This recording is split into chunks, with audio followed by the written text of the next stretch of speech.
ఆదిశంకరాచార్యకి బంగతర వ్యాధి అంటే సింపుల్గా చెప్పాలంటే ఫిస్టులా పైల్స్ అట్లా, సాయిబాబాకి కాన్స్టిపేషన్, రమణ మహర్షికి సర్కోమా, రామకృష్ణ పరమహంసకి క్యాన్సర్, కంచి పరమాచార్యకి కళ్ళద్దాలు.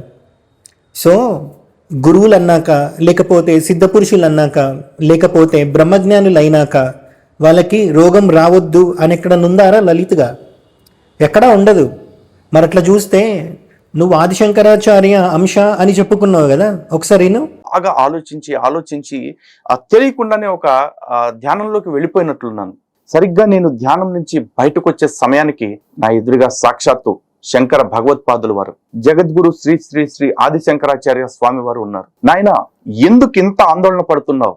వాళ్ళ వెనక కోట్లు ఉండొచ్చు, ఇంకేమైనా ఉండొచ్చు, కానీ నీ వెనక నేనున్నాను. నా అంశతోనే నిన్ను ఈ భూమి మీదకి పంపాను. నీలాంటి వాళ్ళని ఇంకొంతమందిని కూడా పంపాను. విన్నావు కదా. మరి ఆదిశంకరాచార్య అంశవి నువ్వైతే మరి ఆదిశంకరాచార్య చరిత్ర చదువుకోవా? టేబుల్ మీద ఆదిశంకరాచార్య విగ్రహం పెట్టుకుంటావు.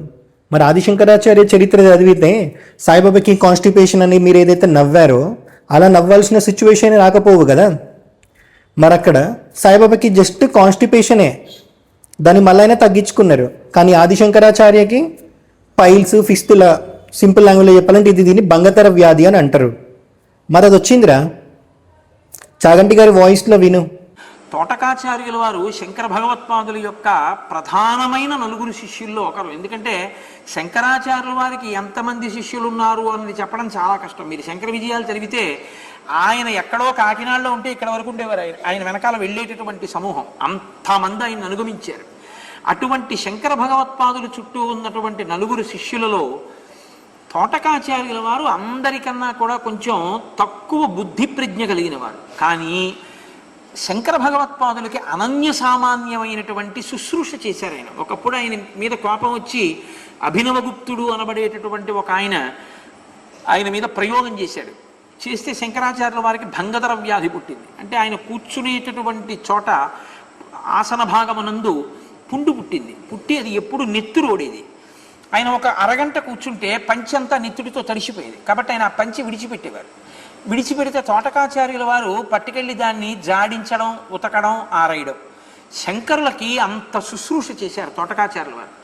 అర్థమైంది కదా. సో మళ్ళీ చెప్తున్నా, బ్రహ్మజ్ఞానులకి, యోగులకి, సిద్ధ పురుషులకి రోగాలు రావద్దు, రోగాలు వచ్చినా వాళ్ళు ట్రీట్మెంట్ చేసుకోవాలా అట్లాంటిది ఏమి ఉండదు. ఇక్కడ ఆదిశంకరాచార్య గురించి మీరు విన్నారు కదా, తోటకాచార్య ఎలా సేవ చేశారు అనేది. అక్కడ తోటకాచార్య గురించి చెప్పారు. మరి వీడు ఆదిశంకరాచార్య అంశ కాబట్టి ఒకటే క్వశ్చన్ అడుగుతున్నా, వీడు ఎట్లయితే భౌతికంగానే అర్థం చేసుకుంటాడో, తత్వం పరంగా అర్థం చేసుకోడో, మరి అక్కడ తోటకాచార్యులు ఒక్కటే ఆదిశంకరాచార్యకి సేవ చేసిరు. మరి మిగతా ముగ్గురు శిష్యులు అక్కడ సేవ చేసినట్టు ఎక్కడ లేదే. అంటే వాళ్ళకి గురువు మీద ప్రేమ లేనట్టారా? అట్లా కాదు కదా అర్థం చేసుకోవాల్సింది. ఒక శిష్యుడు చూసుకుంటున్నాడు కదా, మిగతా ముగ్గురు శిష్యులు ఆదిశంకరాచార్య ఏదైతే పనప్ప చెప్పారో అది చేస్తూ ఉండొచ్చు, ధర్మస్థాపన. అట్లెందుకు అర్థం చేసుకోవు? సో సాయిబాబా విషయంలో నువ్వు కాన్స్టిపేషన్ని పట్టుకొని ఏదైతే మజాక్ చేసినావో, మరి నువ్వు ఆదిశంకరాచార్య అంశవి కాబట్టి ఆదిశంకరాచార్య విగ్రహం ఎప్పుడు నీ టేబుల్ మీద ఉంటుంది కాబట్టి మరి ఇక్కడ కూడా మజాక్ చేయరా. నువ్వేదైతే సోషల్ మీడియాలో షిట్ క్రియేట్ చేసి కేసుల మీద కేసులు వేయించుకున్నావో, నీకు సహాయంగా ఏ ప్రవచనకర్త కూడా వస్తలేడు కాబట్టి ప్రవచనకర్తలని టార్గెట్ చేస్తూ మాట్లాడుతున్నావు కాబట్టి నీకు చాగంటి గారి మాటలు కూడా ప్రమాణాలలాగా వినబడవు. అందుకే ఆదిశంకరాచార్యకి సంబంధించిన శంకర విజయం అందులో ఉన్న సంస్కృత శ్లోకాలు ఇక్కడ అటాచ్ చేస్తున్న చూడు. అక్కడ బంగతర వ్యాధి అని ఉంది కదా. ఇది కూడా నీకు నమ్మబుద్ధి కాకపోతే బెనారస్ యూనివర్సిటీకి సంబంధించిన లైబ్రరీస్ అవి ఉంటాయి కదా, వాటికి సంబంధించిన బుక్లో నుంచి ఈ రిఫరెన్స్ అర్థమైంది కదా. ఇప్పుడు బ్రహ్మజ్ఞానులకి కానీ, యోగులకి కానీ, సిద్ధులకి కానీ ఏవైతే రోగాలు వస్తాయో దాని గురించి ఆదిశంకరాచార్య ఏం చెప్తున్నారో ఇక్కడ చెప్తాను చూడు. Shankara replied, "Diseases are the results of the sins of the past. Only through these sufferings are the such sins destroyed. So say the Shastras. Enlightened men say that there are two kinds of ailments, those caused by karma and those that are of purely physical origin. The first type will be cured only with the exhaustion of karma causing them. Second type is amenable to treatment." ఇక్కడ ఏమన్నారు? ఇట్లాంటి diseases పూర్వ కర్మ ద్వారా రావచ్చు, లేదు అంటే ఫిజికల్గా అవి బాడీలో పుట్టొచ్చు అని చెప్పారు. అక్కడ ఆదిశంకరాచార్య ఒప్పుకున్నారు, మెడిసిన్తో ఏదైనా ట్రీట్మెంట్ తీసుకోండి అని అంటే అక్కడ ఆదిశంకరాచార్య చెప్పారు, పూర్వకర్మ ఏదో మిగిలింది కాబట్టి ఇది ఇట్లనే ఉంటుంది, నేను ట్రీట్మెంట్ తీసుకోను, అది ఉండనియండి అని చెప్పిండ్రు అన్నట్టు. మరి సాక్షాత్తు కైలాస శివుడే కాలడి శంకరుడిగా వచ్చినప్పుడు ఆయనకేముంటుందిరా పూర్వకర్మ? రాముడికి ఏముందిరా పూర్వకర్మ? సాక్షాత్తు విష్ణుమూర్తి మానవావతారంలో వచ్చిరు కదా, మరి రాముడు బాధపడలేదా? అడవిలోకి వెళ్ళేటప్పుడు సీతమ్మ దగ్గర ఏకాంతంలో రాముడు ఎట్లా ఏడుస్తాడు ఒకసారి చూడరా. రావణాసురుడు సీతమ్మని అపహరించినప్పుడు రాముడి పరిస్థితి ఏంటో చూడరా. మరి రాముడు ఎందుకురా బాధపడ్డారు? ఏ పూర్వకరం ఉందిరా రాముడికి, అంత ధర్మాత్ముడైన రాముడికి? అక్కడ నువ్వు అర్థం చేసుకోవాల్సిన తత్వం ఏంటి అని అంటే, దేవుడైనా సరే మానవ దేహం ధరించి వస్తే ఇతనిని మనం ఇన్స్పిరేషన్ లాగా తీసుకున్నప్పుడు, ఆయననే అవన్నీ అనుభవించినప్పుడు మనకి ఇవి రావడంలో తప్పేంటి అని చెప్పి మనం స్ట్రాంగ్గా బ్రతుకుతామని చెప్పి అక్కడ ఆదిశంకరాచార్య కూడా అదే మెసేజ్ ఇస్తుర్రు. ఆయన ఆదిశంకరాచార్య అయినా సరే ఏదైతే శరీరంతో వచ్చారో ఆ పూర్వకర్మని తొలగించుకోవడానికి ఇది ఒకటే మార్గం అని ఆయన దాన్ని వదిలిపెట్టమన్నారు, ఆ డిసీజ్ని అట్లనే వదిలేయమన్నారు. కానీ సాయిబాబాది నువ్వు తీసుకుంటే అక్కడ వచ్చింది కాన్స్టిపేషన్, దానిని మీరు మజాక్ చేసిరు కదా, మరి పువ్వు మందుతో దాన్ని తగ్గించుకున్నారు.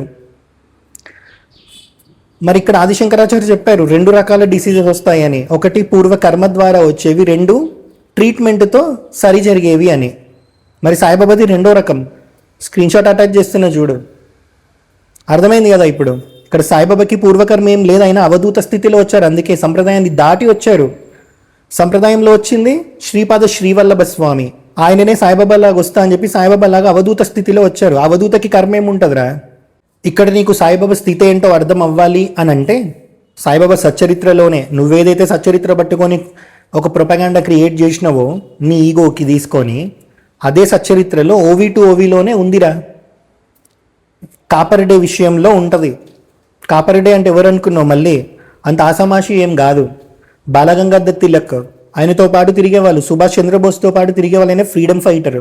లాల్ బాల్పాల్ ట్రియోలో ఆయన ఒక పార్ట్ కావాలంటే copper day with Subhash Chandrabose, copper day with Balgangadhar Tilak అని గూగుల్ ఎత్తుక్కోవడానికి నీకు బాగా ఈగో కాబట్టి నేను ఇక్కడ ఫోటోలు అటాచ్ చేస్తున్నా చూడు. అది ఇప్పుడు కాపర్ డే ఎవరో అర్థమైంది కదా. నువ్వు అంటే అడుక్కునే బిచ్చగాడివిరా. కాపర్ డే ఫ్రీడమ్ ఫైటర్, ఆయననే సాయిబాబా దగ్గరికి తీసుకొని వస్తారు బాలగంగాధర్ తిలక్ని. అదిరా సాయిబాబా స్థితి. ఇక్కడ సాయిబాబా స్థితి నీకేంటో అర్థం అవ్వాలి అని అంటే, ఏదైతే రోగం వచ్చింది సాయిబాబాకి అని చెప్పి నువ్వు మజాక్ చేసినావో అది ఎందుకు, అట్లాంటి వృత్తాంతాలు ఇంకా ఎన్ని ఉన్నాయి, అది దేనికోసం అనేది చెప్తా చూడు.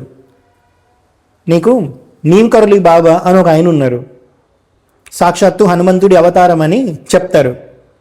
ఎవరో చెప్పడం ఎందుకు, నీతో పాటు ఇంటర్వ్యూలు చేస్తుంది కదా సీక్రెట్ సిట్టింగ్స్ అని చెప్పి మాధవి లత, ఆమెనే నీమ్ కరోలి బాబా ఆశ్రమంలో హారతి ఇచ్చింది.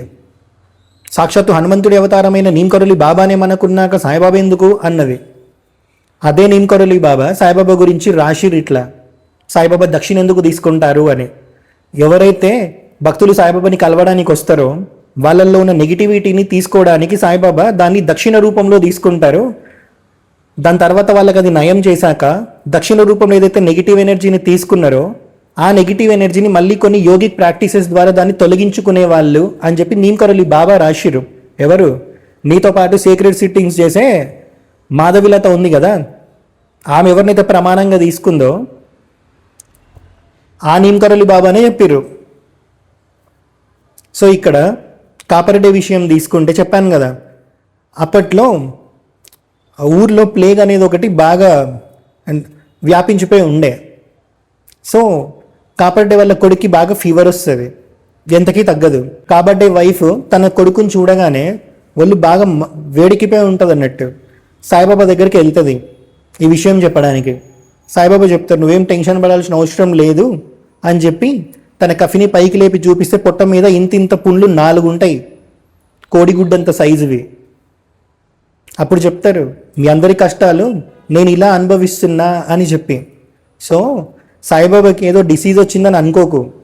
యోగులు, సిద్ధపురుషులు, లేకపోతే మహాత్ములు, బ్రహ్మజ్ఞానులు, వీళ్ళ పరిస్థితి ఎట్లుంటుంది అని అంటే లోకానికి ఏం కాకుండా చూడడానికి వాళ్ళు అనుభవిస్తారు ఆ కర్మని.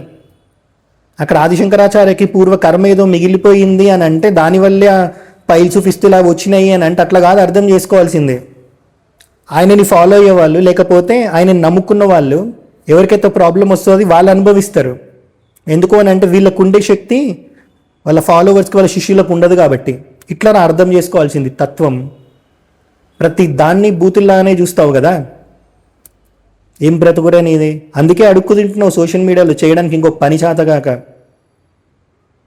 నెక్స్ట్ టైము ఏదైనా చదివేటప్పుడు ఒక పద్ధతిగా చదువు, లేకపోతే చదవడం మానే. అప్పుడు అట్లీస్ట్ కేసులైనా పడకుండా హ్యాపీగా ఉంటావు ఇంట్లో. హర హర మహాదేవ.